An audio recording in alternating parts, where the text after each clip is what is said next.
দীর্ঘ ১৭ বছরের নির্বাসন শেষে ২৫ ডিসেম্বর ২০২৫ বাংলাদেশের রাজনীতির এক ঐতিহাসিক দিন। প্রিয় নেতা তারেক রহমানকে বরণ করে নিতে এদিন শাহজালাল আন্তর্জাতিক বিমানবন্দরে তৈরি করা হয় নজিরবিহীন নিরাপত্তা।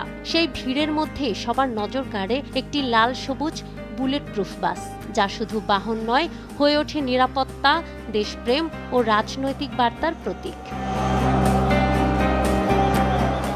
বিমানবন্দরের সিআইপি গেট দিয়ে যখন বাসটি বের হয়, উপস্থিত জনতা মুহূর্তেই গর্জে ওঠে স্লোগানে। বাংলাদেশের জাতীয় পতাকার অনুকরণে লাল সবুজ রঙে রাঙানো এই বাসটি বহন করছিল গভীর দেশপ্রেম। বাসের দুই পাশে ফুটে ওঠে বিএনপির প্রতিষ্ঠাতা শহীদ রাষ্ট্রপতি জিয়াউর রহমান, দেশনেত্রী বেগম খালেদা জিয়া এবং স্বয়ং তারেক রহমানের বিশাল প্রতিকৃতি।